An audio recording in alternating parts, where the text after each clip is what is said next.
¿Qué tenemos para hoy? Disolución del Ministerio de Mujeres, despidos de personal especializado de lucha contra la trata de personas, se termina la moratoria previsional. Desmantelan la ESI, la ley Micaela no es más obligatoria. Yo no puedo creer que no vayamos a hacer nada con todo esto. ¿No vamos a hablar de esto? Es que no le interesa a nadie, ya no estamos en agenda, nadie nos acompaña, qué sé yo. ¿Desde cuándo pasamos de querer incendiar todo a pedir permiso? La Corte Suprema de Argentina, de la Justicia de Argentina, ratificó la sentencia de 6 años de cárcel a la expresidenta Cristina Fernández. También fue condenada a inhabilitación perpetua para ejercer cargos públicos. Cristina en el balcón, otra vez en San José 1111. Kirchnerismo es la señora que está presa en San José 1111. En esa procesión a la casa de Cristina, en San José 1111.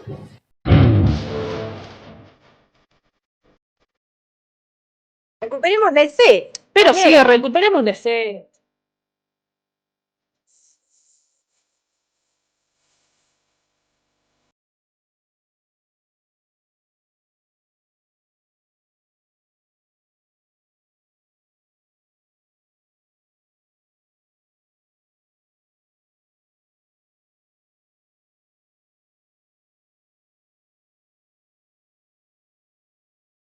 Muy buenas tardes, estamos aquí en otro programa, este 22 de noviembre, qué lindo sábado que hace. Mi nombre es Marina Caivano y estoy acá con Caro Encinas, ¿cómo estás? Muy bien, hoy sí ya recuperada de la voz, ya con otras energías. Hoy estás entera. Hoy sí. Bueno, qué lindo sábado que están pasando en Corrientes las miles y miles de mujeres y de personas travesti trans, lesbianas, no binarias, que están ahí disfrutando, participando, debatiendo del 38º encuentro plurinacional que se está desarrollando ahí en Corrientes. Así que bueno, después estaremos hablando un poco de lo que es la historia de los encuentros, de lo que se está debatiendo particularmente en los talleres de este encuentro.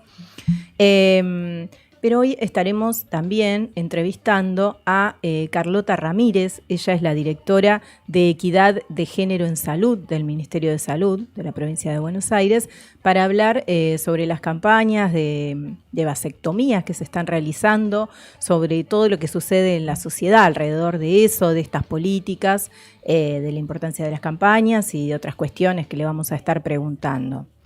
Pero bueno, antes de eso, un poquito, siempre el picado nuestro de alguna noticia teníamos que dar. Un poquito de actualidad.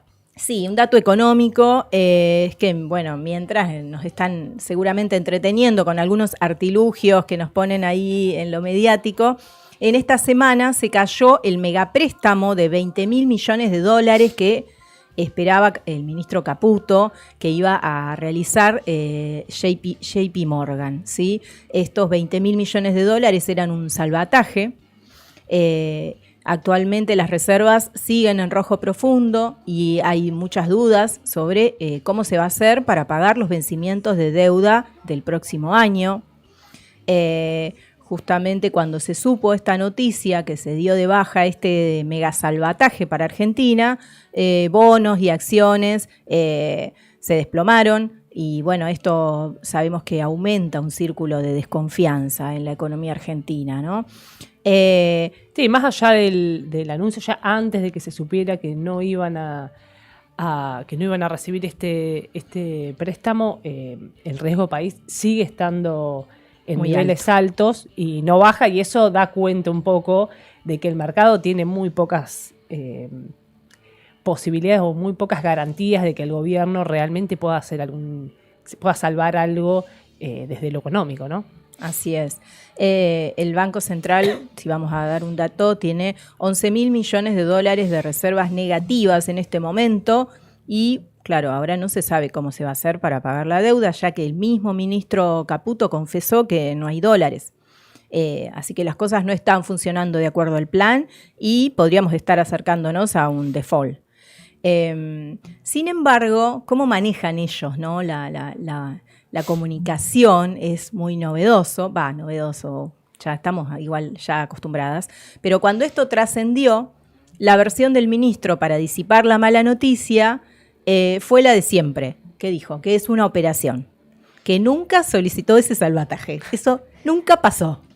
No, es increíble. Esa parte de la comunicación es increíble cómo les da la cara. Sí. Aparte, hoy escuchaba que la misma Bullrich, antes de las elecciones, en la mesa con Mirta Legrand, también había dicho que había un salvataje de 40.000 millones de dólares. Mayor, el doble. Sí. También lo anunciaba, o sea, archivo hay un montón, claro. Pero es impresionante la capacidad que tienen para hacerse los boludos y negarlo sin ningún tipo de escrúpulo. Es increíble. Así es. Pero bueno, vamos a mostrar algo del archivo. Hay un video de una entrevista con Trebuch, donde justamente él menciona ese préstamo de 20.000 millones que se esperaba que JP Morgan facilitara. ¿Vienen otros 20.000 millones, ministro? Vienen otros, a ver, estamos trabajando. Hay un swap de 20.000 millones. Sí. Y va a haber un préstamo efectivo de 20.000 millones. Millones y estamos trabajando en otra facilidad por otros 20.000 millones. Y ya lo dijo el secretario del... ¿Qué es con un pool de bancos, ministro? No puedo dar detalles porque sabés que mientras no esté listo, pero el mensaje más importante de Bessent es: todas las herramientas financieras están arriba de la mesa para, de Estados Unidos va a utilizar todas las herramientas necesarias para que a los argentinos les vaya bien. Bueno, ahí veíamos el archivo sobre el salvataje ese que realmente se esperaba mucho. Y cambiando un poco de tema, pero retomando un tema que hemos estado considerando en este programa, una vez incluso entrevistamos a la diputada Mónica Macha sobre este tema y sobre la violencia mediática, sobre la violencia en redes hacia las periodistas y hacia las mujeres. Julia Mengolini relató ante la Comisión Interamericana de Derechos Humanos lo que significa vivir y trabajar bajo un gobierno que persigue y silencia. El testimonio de la periodista fue parte de la audiencia que se realizó en Estados Unidos sobre la libertad de expresión en Argentina.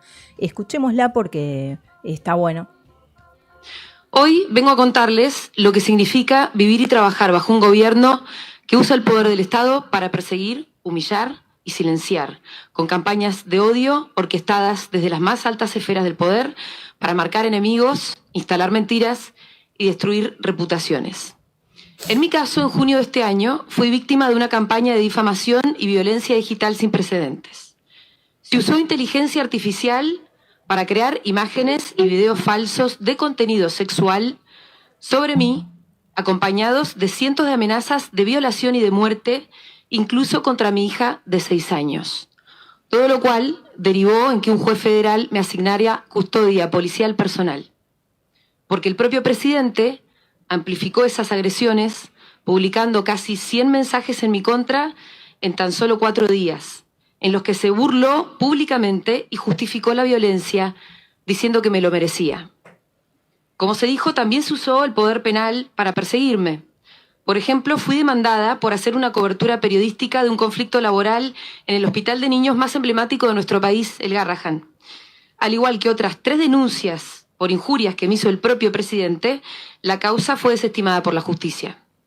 Además, las mujeres periodistas sufrimos una violencia específica que busca permanentemente expulsarnos del debate público. Por eso es urgente que esta comisión exija al Estado argentino garantizar condiciones para ejercer el periodismo y que condene el uso de aparatos estatales de castigo y hostigamiento contra el periodismo. Muchas gracias.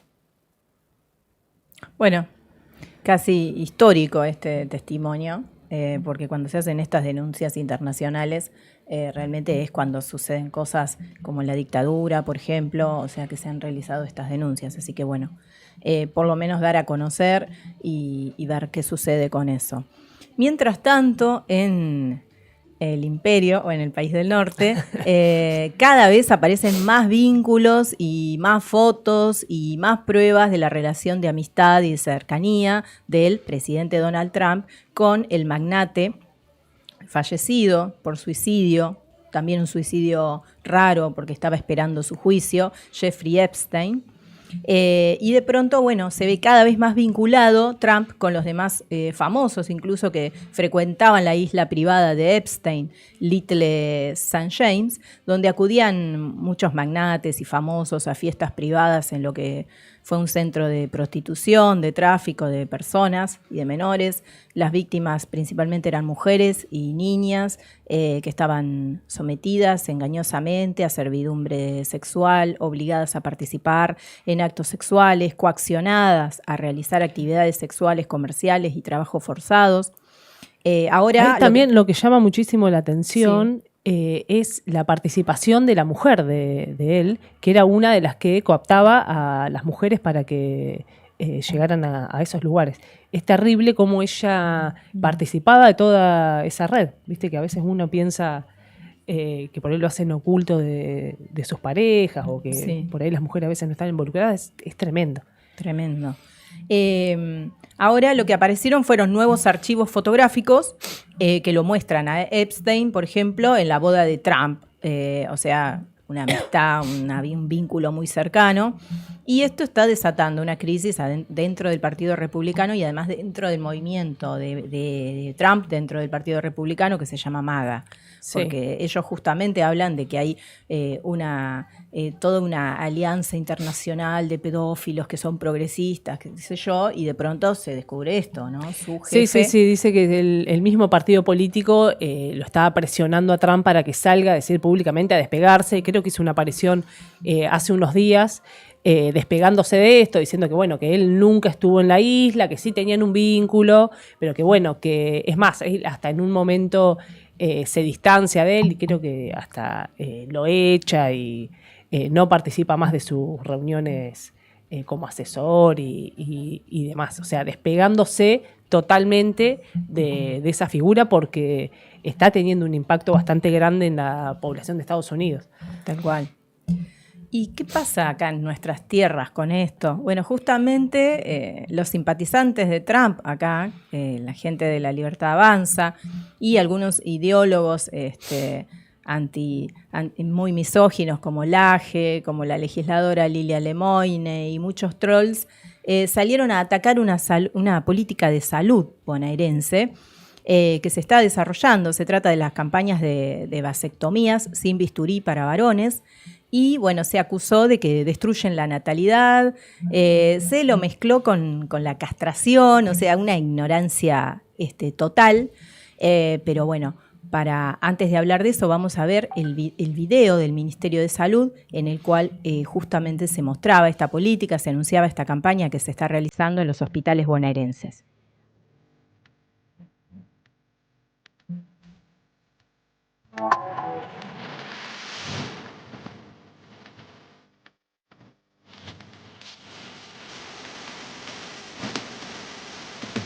Estamos haciendo en conjunto a una ONG que es la World Vasectomy Day, una jornada llena de vasectomías. Vamos a estar haciendo aproximadamente entre 55 y 60 vasectomías. El procedimiento es súper sencillo, lo hacemos en consultorio con anestesia local, hacemos una técnica que se llama vasectomía sin bisturí, es decir, es un protocolo de rápida recuperación. Se hace el procedimiento y en 72 horas ya están volviendo a sus tareas habituales. Hoy tenemos el placer y el gusto de estar celebrando el World Vasectomy Day, el inicio de World Vasectomy Day aquí en esta maternidad y en una unidad móvil donde estamos muchos médicos aliados de World Vasectomy Day y también estamos entrenando a médicos. La idea es un poco capacitarnos para capacitar otros cirujanos para poder repetir esta técnica y que se pueda extender en otros lugares, en otros hospitales. Estamos acá en el Hospital San Martín de la Plata cumpliendo el entrenamiento del World Vasectomy Day. Es el tercer día de entrenamiento en esta práctica de vasectomía sin bisturí. Estamos muy contentos, hemos realmente aprendido mucho. Esta práctica nos permite hacer una vasectomía cada 15-20 minutos. Es un procedimiento con anestesia local, ambulatoria. El paciente viene, no necesita ayuno, no necesita anestesia, realizamos la práctica, se va a su casa inmediatamente. Estuvo bueno porque me dieron una charla indicatoria de todo lo que iba a pasar y toda la situación, y fue en menos de 15 días, así que fue rapidísimo. Por suerte bien, no dolió nada, bastante relajado, buena charla del doctor, buena conversación. Muy bien, sin dolor, bárbaro los médicos, así que un pollo, la verdad que me da contenta.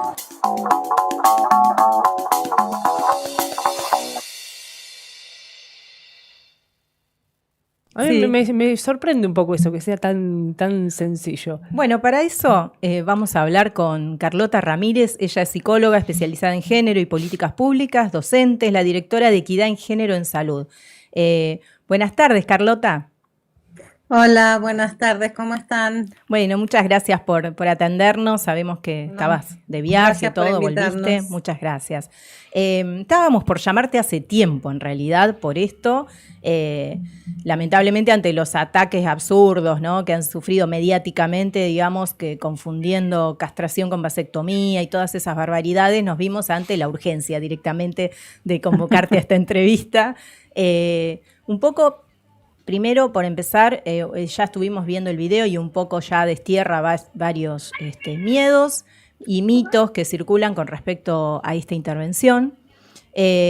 Para quienes se preguntan si tiene peligros o consecuencias en salud. Así que te íbamos a preguntar directamente, por ejemplo, bueno, ¿cómo impacta esta campaña de vasectomía en la necesidad de equilibrar la carga de anticoncepción en el cuerpo y mente de las mujeres que siempre lo han llevado encima y han sufrido las consecuencias, ¿no?, físicas de estos métodos? Bueno, gracias por invitarnos. Me parece que hubo bastante revuelo con la semana de la vasectomía y con la campaña. Es una idea que teníamos con el equipo de la dirección hace tiempo, lo vinimos haciendo con el CUNITA, ¿no? La idea de pensar cómo incorporar a los varones, no solamente a las corresponsabilidades reproductivas, sino en general a las tareas de cuidado de otros y cuidados propios, porque bueno, cuando un varón se enferma o tiene un accidente, generalmente quien cuida es una mujer, entonces nos parecía importante. Sabemos que los varones en general no van al médico después que dejan de ir con la mamá, que los lleva la no mamá, van nunca. la mamá a los 14 los deja de llevar, vuelven con un infarto, ¿no? Como decía el otro día el ministro. Y lo que nos pasó con la vasectomía es que descubrimos algo que sospechábamos, pero una demanda silenciosa. Cada vez que hablábamos de la vasectomía nos decían, no, los hombres no les interesa. Y bueno, lo que nos permitió esta técnica es poder ofrecerla de manera ambulatoria, es de muy fácil acceso en los hospitales donde tenemos armados los dispositivos, porque simplemente llaman, se les da una cita para una consejería que es grupal y en ese momento ya se le asigna el turno. No tenemos una gran oferta en este momento, tenemos aproximadamente 10 hospitales en la provincia que lo ofrecen, pero bueno, estamos trabajando porque lo que vimos es que hay una gran demanda. Cada vez que abrimos una turnera de vasectomía se llena en una hora, los varones siguen llamando. Después de la semana hemos tenido cientos de preguntas de varones, ¿dónde puedo ir? Y es como como decimos nosotros, es por un lado compartir, promover a los varones como sujetos de las políticas sanitarias en el marco de la equidad de género y de la corresponsabilidad, como decían ustedes.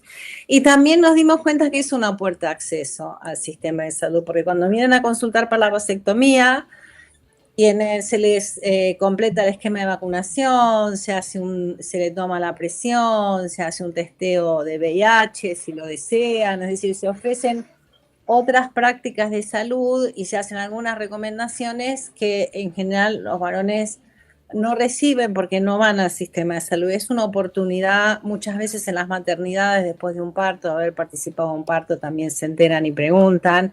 Vemos una activa participación de los varones en el compromiso, y lo que nos dicen es, bueno, quiero compartir. Los que están en pareja, la mayoría están en pareja y tienen 1 o 2 hijos, y de alguna manera sienten que es el momento de ellos de poner el cuerpo, como dicen, ¿no? Bueno, ahora me toca a mí, mi compañera ya tuvo 2 partos, O sea que vemos sí una transformación, una demanda grande y una oferta limitada por parte del Estado. Así que un poco la campaña y la semana tiene que ver con desencadenar un proceso donde esperamos cada vez poder ofrecer más servicios específicamente a los varones, siempre en el marco de la equidad de género, ¿no? Me parece importante también marcar que es una política que estratégicamente lo que apunta es justamente a la distribución de las tareas de cuidado y de las responsabilidades de cuidado. Te iba a consultar justamente por qué esta cuestión de la limitación de los espacios donde pueden realizarse esa intervención, siendo que es una intervención sencilla y ambulatoria. ¿Cuáles son las complicaciones que está teniendo el sistema de salud para poder ofrecer más espacios donde puedan realizarse estas prácticas? Mira, nosotros estamos implementando una técnica muy específica, que es la técnica ELI, que es un médico que la desarrolló hace muchos años, y estamos trabajando en articulación con el World Vasectomy Day, que es una organización, una ONG global, que promueve la vasectomía y que los médicos, que no son todos urólogos, hay generalistas, hay ginecólogos, hay de distintas especialidades, pero se especializaron en esta técnica y la perfeccionaron. Entonces, nosotros estamos desencadenando un proceso de capacitación, pero cada capacitar un médico requiere 30 procedimientos. Exacto. Requiere que el médico tenga una semana para poder hacer esos procedimientos. Tenemos que despejar un servicio donde durante una semana se esté haciendo capacitaciones, o sea, requiere una logística, no es una técnica que se enseña en una clase con un PPT. Claro. Para que un médico se certifique requiere un proceso, eso lleva su tiempo, lleva tiempo de gestión y también, si bien es muy simple, hay un instrumental que hasta ahora lo estamos recibiendo a través de donaciones del World Vasectomy Day, pero que nos cuesta bastante conseguir, porque como no usa bisturí, usa una especie de tijerita muy especial que nos ha estado costando mucho conseguirla. Entonces, bueno, y requiere además, no porque nosotros no estamos promoviendo una práctica, estamos promoviendo la incorporación de los varones a los dispositivos de salud sexual que ya existen. Entonces, bien, armar un servicio implica armar un dispositivo con una consejería específica que es grupal, con un equipo interdisciplinario que la sostenga, que acompañe, un seguimiento porque hay un espermaconteo. Es simple desde el punto de vista del procedimiento, que no requiere un quirófano, no requiere que un prequirúrgico, en 72 horas pueden volver a su vida normal, se van caminando, pero el armado del dispositivo requiere un proceso de gestión en el que estamos trabajando y esperamos poder aumentar a 15 servicios el año que viene y el siguiente a 20 en nuestro piso mínimo, nuestro objetivo aumentar. Tenemos mucha demanda de médicos también que se quieren capacitar, pero bueno, tenemos 4 capacitadores certificados que terminamos de certificar este año, 1 o 2 viajes que hacen del World Vasectomy, pero bueno, vamos capacitando de a 2. Claro. Perfecto. Es solamente en este tipo que no se usa bisturí, pero con bisturí sí hay muchos más dispositivos donde se puede acceder a la vasectomía. Mira, se hace la cirugía, esto es un procedimiento, no diría que es una cirugía porque no requiere un quirófano, se hace en un consultorio, lo hemos hecho en los consultorios móviles. Perfecto. O sea, en un consultorio móvil lo puedes hacer, una camilla, un campo estéril y muy poco el instrumental específico y después gasas, cosas que se usan habitualmente. Lo que pasa es que los servicios de urología que se ocupan de otras prácticas también tienen poco tiempo. El quirófano es una complicación y requiere que el señor o la persona que se lo quiera hacer con una técnica tradicional. Es más difícil el acceso, porque hay menos turnos, porque requiere que la persona se tome muchos días, es más costoso. Por eso estamos implementando esta práctica que se puede hacer en un móvil. Es mucho mejor. Mucho mejor. Hay otros servicios de urología. Esto también la ventaja es que no requiere si bien tenemos una discusión con los urólogos, pero muchos de los capacitadores que vienen no son especialistas, son personas que tienen alguna práctica quirúrgica o incluso médicos de familia con entrenamiento. Lo que sí es que se requiere un entrenamiento para estar certificados, porque una diferencia importante también en tanto modelo de atención es que la cirugía tradicional es con la persona dormida. Claro. Con una anestesia, una sedación. Aquí son profesionales que además tienen que querer hacer una práctica con una persona despierta, con la que tienen que interactuar. Es una oportunidad también para establecer un diálogo con el paciente. No es lo mismo operar a alguien en un quirófano, que no estableces ningún vínculo, que una consejería grupal. Se va estableciendo un vínculo y además pasan cosas interesantes, porque hacemos, después de la consejería se les da, se hace un grupo de WhatsApp para ir informándoles si hay cambios de horarios o recordarles que tienen que volver para el espermaconteo. Pero también se van generando algunos ámbitos y a veces después que todos pasaron por el procedimiento se van a hacer un asado, hubo un grupo que se fue a pescar, o sea, también estamos promoviendo algo que tenga que ver más con lo vincular, como que el sistema de salud se vincule, y con una persona que está anestesiada no hay diálogo posible, con una persona que está además interactuando en una situación donde, bueno, de vulnerabilidad, donde se siente cuidado, es una transformación del modelo de atención de alguna manera, que es a lo que estamos apuntando, no solamente ofrecer vasectomías. Excelente. Muy interesante. Muy interesante, sí. ¿Y es reversible? Mira, nosotros cuando lo ofrecemos como un procedimiento irreversible. Se puede revertir, es muchísimo más compleja la reversión y no es 100% posible o funciona siempre. Entonces, verdad que le estamos diciendo a quienes toman la decisión que lo piensen como una ligadura, que también se puede revertir, pero que bueno, no lo ofrecemos en el sector público porque es una operación mucho más compleja y que no tiene un éxito inmediato. Sí estamos articulando con algunas organizaciones y laboratorios que están intentando desarrollar, y hay algunos avances en otros métodos reversibles. Creo que hay algo que está pasando también en el mundo de la salud sexual y reproductiva, que está empezando a aparecer esta demanda de los varones, no es la provincia de Buenos Aires solamente, y empieza a aparecer también la inquietud de la industria de poder desarrollar otros métodos. Sé que hay un par de propuestas bastante avanzadas, pero bueno, creo que da cuenta de un cambio también cultural que estamos transitando en términos globales, y creo que en particular en la Argentina. Es muy alentador. Sí. Sobre todo, bueno, igual, dentro de un contexto de desmantelamiento, ¿no?, de las políticas de género, de equidad en toda la nación, y además de una gestión nacional que además atenta cuando puede y presenta proyectos contra el cumplimiento de la ley del aborto legal, seguro y gratuito. Entonces, al respecto, te queríamos preguntar qué importancia tiene la línea 148, si nos podés contar un poco sobre esta política y qué otras políticas se desarrollan para fomentar la planificación reproductiva y la salud sexual.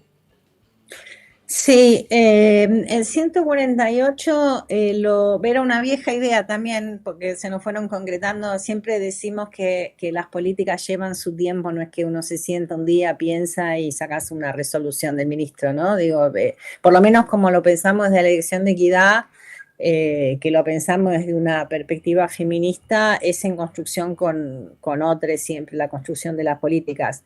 Nosotros hasta el gobierno de Milei teníamos, las provincias, digo en general, una relación de mucha cercanía con el gobierno nacional, con reuniones regulares, y usábamos el 0800 salud sexual de nación también como una puerta de acceso a la primera consulta, ¿no?, a un primer acercamiento de las personas al sistema de salud.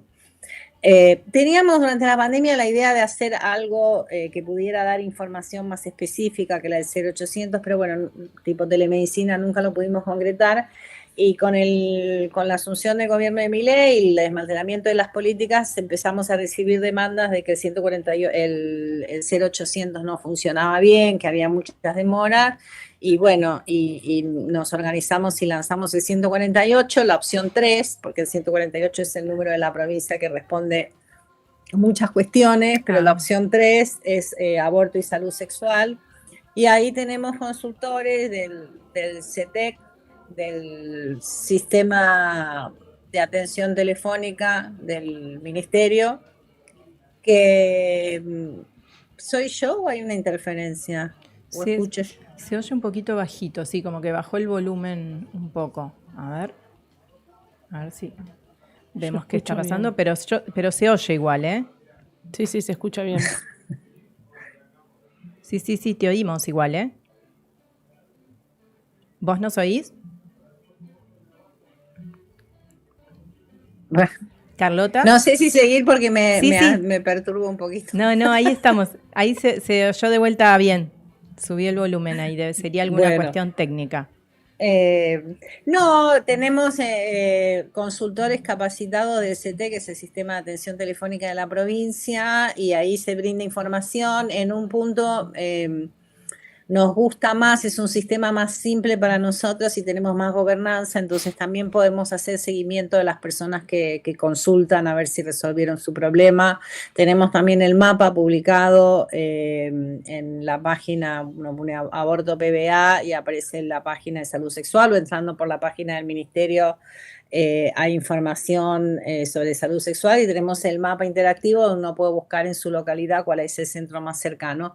Pero el 148 cumple un poco la función de poder ofrecer, acercar a la ciudadanía información y un primer acceso, y cuando es necesario se hace una derivación, y también la resolución de algunas cuestiones, por ejemplo, gente que llama y pregunta, todavía está vigente la ley de aborto.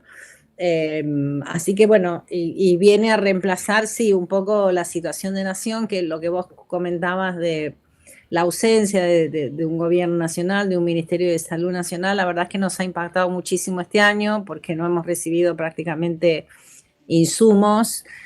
La provincia viene haciendo un gran esfuerzo para garantizar la compra de misoprostol, de métodos anticonceptivos, pero bueno, lo que sí genera desde la perspectiva nacional y federal es una gran desigualdad entre las provincias, porque cuando uno piensa en el Plan Enia, por ejemplo, que en 6 años disminuyó el 50%, un poquito más del 50%, la inequidad entre las provincias, porque lo que hace la nación es redistribuye recursos. Si bien en la provincia de Buenos Aires podemos garantizar con un gran esfuerzo fiscal del gobierno de poder seguir garantizando con una canasta más chica, estamos distribuyendo menos anticonceptivos, apuntando más a larga duración, sí lo que vemos es un aumento en inequidad entre las provincias, ¿no? Porque aquellas que tienen presupuesto y voluntad política garantizan y las que no la tienen no. Y para las mujeres, para la población, esto representa una situación de inequidad. En la provincia de Buenos Aires seguimos garantizando, tenemos 615 equipos, seguimos distribuyendo misoprostol, seguimos trabajando en articulación con el LIF, el Laboratorio Público de Santa Fe, que es, digamos, la posibilidad también de apostar a la producción pública de medicamentos, pero bueno, con un esfuerzo muy grande, y cada vez se hace más difícil sin el apoyo, no solamente en términos financieros, económicos, de insumos, sino de asistencia técnica, de, bueno, todo lo que ofrecía el gobierno nacional, ¿no?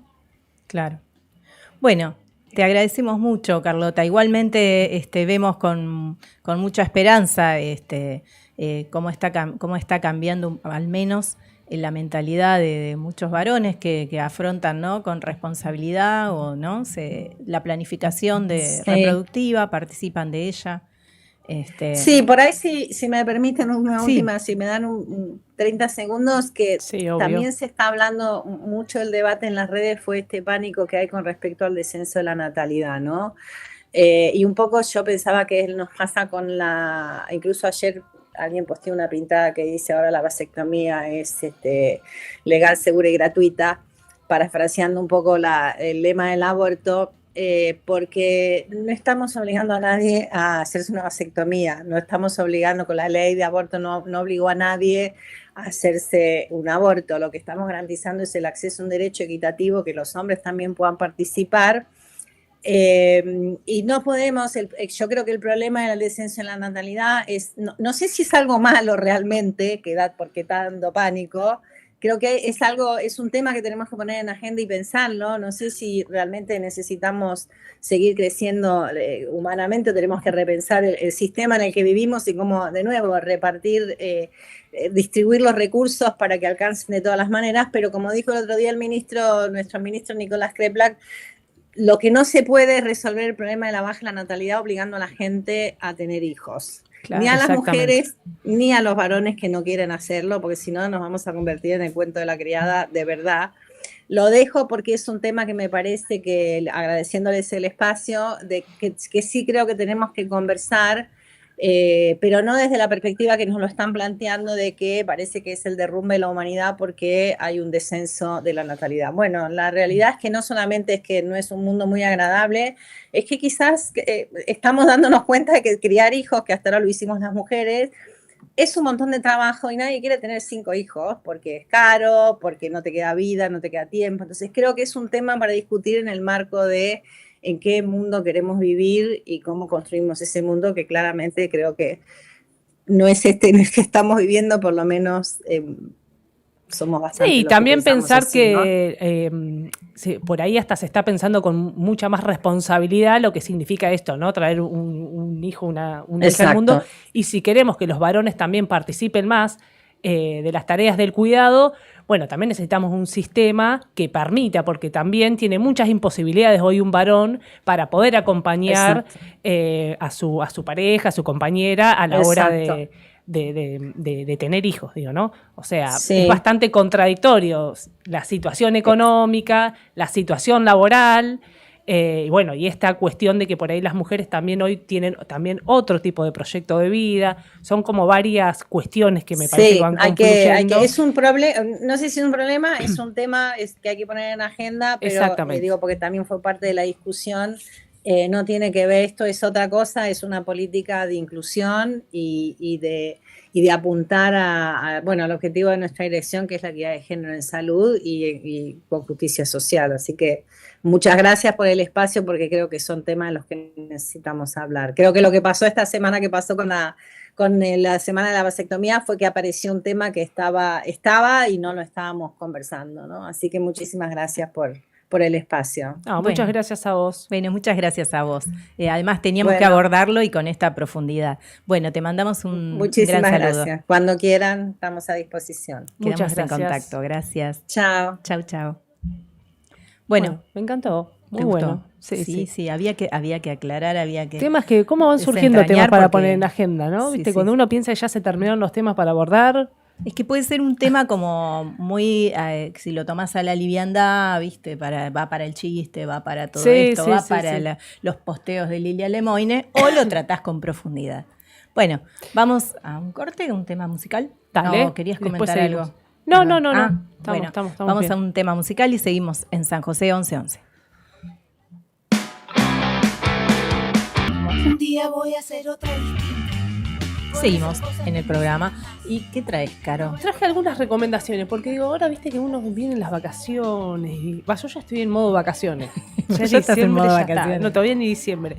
Y digo, ¿qué haces en vacaciones? Bueno, traje un par de cositas ahí digitales que vengo siguiendo los últimos meses, que me parecieron que están piola para recomendar y para chusmear.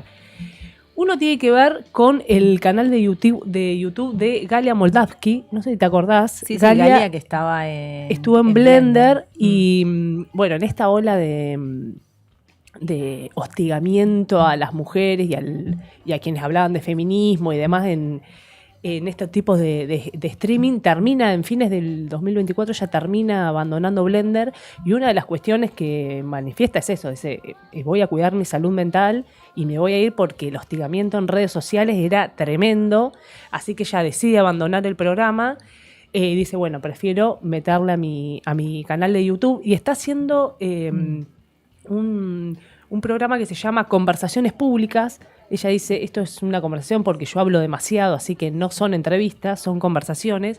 Y yo las vengo siguiendo, están bastante buenas, y voy a destacar 3 que me parecieron muy buenas para rescatar. Tiene de todo, pero bueno, una es viendo. Esa, la que está con Julia Mengolini, es muy buena, que habla así, para no spoilear nada, lo hablo en términos generales, habla sobre el futuro del feminismo. Está muy buena los debates que ella plantea a futuro y qué tendríamos que pensar los feminismos en adelante, ¿no? Otra es una de las últimas que hizo con Mayra Arena, que bueno, Mayra ya sabemos siempre habla sobre la pobreza y la marginalidad, ella ahora la contextualiza en este nuevo marco y trae a colación así como un tema que ella dice es muy nuevo, dice todavía no puedo terminar como de definirlo, pero ya se empieza a ver lo del narcomenudeo, ¿no? Que dice, bueno, ahora la delincuencia dice, es tan difícil robar, porque dice, está lleno de cámaras de monitoreo, dice, ya no te puedes robar una billetera porque está todo digitalizada el dinero, claro. Los celulares tampoco tiene mucho sentido, dice, robarlos, no haciendo obviamente una apología al delito, sino diciendo, bueno, cómo esto se fue transformando y el recurso que tienen es el narcomenudeo, ¿no? Que encima, dice, les proporciona una posibilidad de ascenso social, porque son infinitas las posibilidades ahí. Entonces dice, bueno, aparece esto que ella trae a discutir, que la verdad que me pareció re interesante. Y después una entrevista con Sheila Vilcar, que yo no la conocía, es socióloga y es analista. Analista no, estos que tienen encuestadoras, no me va a salir el nombre. Consultora. Hizo, sí, me suena el nombre. Sí, y bueno, le hace una entrevista post elecciones, las últimas elecciones, cuando se dieron ahora en octubre, también una entrevista espectacular porque hace un muy buen análisis de los resultados y demás. Y algo que tiene como Galia habla mucho, me gusta porque ella tiene como una postura muy progre y muy de su clase social a la que representa, muy de sectores medios y muy de la capital de Buenos Aires, ¿no? Entonces, hay mucha discusión con sus entrevistadas. Bien, o sea, pero aparecen esas dos figuras y digo, bueno, qué bueno porque no es que coinciden en todo lo que se plantea, ¿no? O esas preguntas que por ahí le hace Galia son bastante cuestionadas por las entrevistadas, así que la verdad que el ciclo está muy bueno. Otra recomendación que voy a hacer, ya es una entrevista un poquito vieja, pero... Para. ¿Y lo de Galia cómo lo encontramos? ¿Cómo se llaman, digamos? En YouTube. Sí. Conversaciones públicas. Ajá, Galia Moldavsky, Conversaciones públicas. Otra es el ciclo de entrevistas que se hace Julia Mengolini, el Mirá quién vino, que también es bastante interesante, están muy buenas, pero voy a rescatar una que es con Mariana Carabajal, periodista especializada en género, tiene muchos libros que también son muy interesantes, y en esta entrevista ella hace hincapié en la menopausia. Dice, no solamente porque la transité y la estoy transitando, dice, sino, dice, porque es un tabú y es una deuda pendiente que tiene no solo el feminismo, sino la ciencia, dice ella, ¿no? La medicina también. La medicina. Porque es algo, dice, que hay muy poca información, es algo que las mujeres entre nosotras tampoco se habla mucho, y si cuando vos vas a una consulta médica, es como, bueno, tenés que pasarla, ¿viste? Como si no hubiera demasiado por hacer. Sí, ¿viste? Como si fuera un castigo incluso. Exactamente, bueno, entonces ella ahí plantea un montón de cuestiones y recomienda su podcast, que se llama Encendidas, que lo hace con Ingrid Beck, que imagínense la demanda que hay sobre el tema, que es uno de los podcasts más reproducidos en Argentina. Llegó a casi 150.000 reproducciones en Spotify, que no es poner una plataforma que siga a todo el mundo y demás. Así que es súper interesante. Ella ya rescata no solamente conversaciones con especialistas, sino también que van recibiendo consultas y las van laburando en esos capítulos. No son muchos, creo que la primera temporada son 10 y ahora estaban transitando la segunda temporada. Y está bueno porque lo trabajan con bastante humor, así que es bastante llevadero. Y ya te digo, si tiene tantas reproducciones es porque realmente es interesante y porque está bueno. Repetimos el nombre. Se llama... La entrevista es con Julia Mengolini, Mirá quién vino, la de Mariana Carabajal, y el podcast se llama Encendidas. Ahí está, Encendidas, para buscarlo. Y lo último, que me gustaría que por ahí lo profundizáramos un poquito más, así que solamente lo presento, es el nuevo material que está haciendo Ofelia Fernández, también en YouTube, que se llama Cómo ser feliz, que es un tipo documental. Es buenísimo, pero aparte yo lo vi. es muy dinámico, es Sí. muy copado como ella lo presenta y demás. Bueno, y básicamente en este primero que lanzó, habla de de lo hiperconectados que estamos y cómo eso va afectando la salud mental y los vínculos. Y hace todo como un recorrido histórico y se empieza a preguntar, bueno, ¿cuándo empieza a pasar esto de que aumenta tanto la depresión, aumentan tanto los problemas de salud mental y qué sé yo? Y marca una fecha que la pone como bisagra, que es el 2010. Dice, bueno, ¿qué es lo que apareció en el 2010 que empieza a aumentar tanto la depresión y el suicidio? Dice que la depresión en mujeres aumentó un 145% y en los varones un 161%, o sea, que afecta mucho más a los varones que a las mujeres. Sí. Y la lo que ansiedad dice, también, ¿no? Sí, Habla después. sí. Y el dato que ella presenta dice, bueno, ¿quién aparece en 2010? Facebook. Y ahí se los dejo. Pero vayan a verlo porque está muy bueno. Las 3 recomendaciones, pero esta de Lo está Ofelia está presentando buenísima. en facultades y muy interesante. Se han hecho unos debates ahí. Está muy bueno. La UBA sobre el trabajo Recupera muchos conceptos que trabaja este politólogo que habla mucho sobre comunicación y comunicación política. Bill Churhan trae muchos conceptos de él. Lo que pasa que es un filósofo. Si bien hace ensayos muy cortitos, bueno, tienen como bastante complejidad, si bien son bastante para el público, de fácil lectura y todo, tiene ciertas complejidades. Ella lo hace con una dinámica y una manera de tratar el tema que la verdad que está re bueno para presentarlo así. En lugares públicos donde hay jóvenes, sobre todo porque hace un análisis de cómo impacta el uso de las redes sociales y la interconexión bastante profundo. Sí, la verdad ella habla buenísimo. además como de parte de esa generación, ¿no? Exacto. Que ya nació con eso, pero también habla de que los adultos también estamos todos inmersos e inmersas en eso. Sí, está muy bueno. Tampoco les podés exigir, dejar el celular, ¿no? Bueno. Pero lo vamos a tratar bien en otro programa, ¿no? Sí, y vamos a pasar extractos y todo. Para hacer un debate largo ahí. Bueno, hacemos una pequeñísima pausita de música, puede ser, y ya después vamos al cierre, puede ser. Nos vamos acercando al cierre de nuestro programa.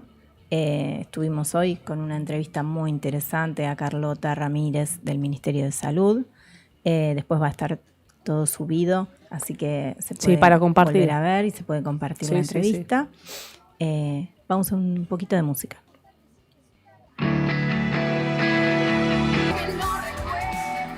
Bueno, ya casi llegando al final, como habíamos comentado al principio, está transcurriendo el 38º encuentro de mujeres lesbianas, travesti, trans, bisexuales, intersexuales y no binarias, Corrientes 2025. Y hay muchísimos ejes y talleres, pero antes quería comentar para quienes no saben que hace 35 años que se realizan los encuentros de mujeres. El primero fue en 1986, que se realizó el primer encuentro nacional de mujeres, que más tarde, tomaría las dimensiones de lo que llegó a ser ahora. Fue en la época de Alfonsín. Había habido una reunión pionera que comenzó el 23 de mayo en Buenos Aires. Había muchas disputas con respecto a los oficialistas, a los opositores, en fin.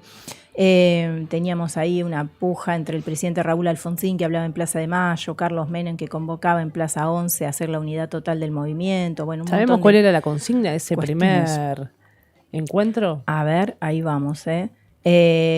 45 mujeres armaron una comisión, se empiezan a reunir y arman la comisión promotora del primer encuentro nacional de mujeres. Esta primera reunión fue autofinanciada, se hicieron aportes personales, 2 peñas, se distribuyeron bonos contribución. Bueno, eso un no ha poco cambiado. Lo que siguió siendo, ¿no? Así se gestó lo que es la esencia del encuentro, ¿no? Totalmente autogestivo. Fue en el Centro Cultural San Martín y algunos sindicatos colaboraron también para que participaran. No surgió por generación espontánea, espontánea, ¿no? Ya en 1985 había feminismo, las mujeres habían conseguido la patria potestad compartida, peleaban por el derecho al divorcio. Ahí va, claro. En 1986 se celebró el tercer 8 de marzo desde el fin de la dictadura, que decían no hay hombres libres sin mujeres libres, decían en las pancartas. Y bueno, ya se hablaba de luchar contra la violencia contra las mujeres como una violación a los derechos humanos, del aborto libre y gratuito. Había pancartas que decían la mujer debe dejar de parir para ser persona. Sí, libertad sexual y reproductiva. Y creo que es, no quiero tirarla, pero debe ser por ahí que aparece la píldora anticonceptiva, seguramente. Sí, bueno. Eso también genera esa discusión de, bueno, sí. No tenemos relaciones solamente para tener hijos, sino también por una cuestión de deseo, aparece ahí claro. el deseo. Sí, sí. Bueno, el encuentro luego se fue realizando año tras año, cada vez con más debates. Sabemos que en los encuentros surgen las iniciativas de políticas.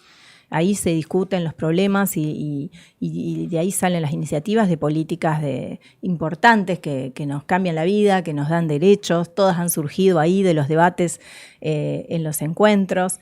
Y bueno, contarles que algunas de las grillas hay muchísimos talleres, pero si van a un encuentro sabemos que se desarrollan en escuelas y hay muchos talleres que están transcurriendo todos al mismo tiempo. Entonces a veces te quedas con ganas de ir a otro. Sí. Bueno, y hay muchos. Hay de historia, procesos, tensiones en los encuentros de mujeres y disidencias. Debaten ahí sobre las historias de los encuentros. Si van en grupo por ahí se reparten, ¿viste? Bueno, sí. Y después comentan un poco para... Eso está bueno para poder después tener un poco de todo y haber participado. Activismos y organización, tierras y territorios, naciones y pueblos originarios e indígenas. Hay otros que tienen el eje 4, identidades sexogenéricas atravesadas por la interseccionalidad y muchos talleres, ¿no? que devienen de ese eje. Otro eje, problemática según las etapas de la vida. Ahí está lo que estábamos hablando, niñeces, adultez, personas mayores como sujetes políticos, activismo intergeneracional. Luego cuidados, crianza, familias diversas, defensa de la salud, climaterio, perimenopausia y menopausia, plenopausia, justo lo que estamos hablando, cuerpos gestantes, acceso a la salud. Hay de todo. Trabajo y desocupación, se va a estar debatiendo mucho esto de la reforma laboral y cómo sería una reforma laboral que tuviera perspectiva, una reforma que realmente fuera progresista. Luego hay talleres sobre educación, ciencia y técnica, ¿no? Es bastante amplio. Hay muchísimos talleres, son muy interesantes y también hay una propuesta cultural cuando las mujeres y las disidencias salen de los talleres que pueden acceder a presentaciones de libros. Se está presentando el de Lala Pasquinelli, se está presentando el de Lucy Caballero, en fin, todo eso pasa en los encuentros, la verdad que... Sí. Que son lugares muy interesantes. Bueno, nos vamos yendo. Un saludo a Toya y a Betty, que hoy no pudieron estar en el piso, pero que sabemos que están acompañando. Sobre todo Betty, que no paró de mandarnos información y datos, así que bueno, le mandamos un beso a Betty. Sí, que Betty siempre... que además estuvo haciendo producción, aunque no estuvo presente. Sí. Nunca se puede desconectar, Betty. Bueno, le mandamos un beso. Un beso grande. Nos vemos el sábado que viene a las 5 de la tarde acá en Trinchera. Chau. Desde Tolosa, en comunidad.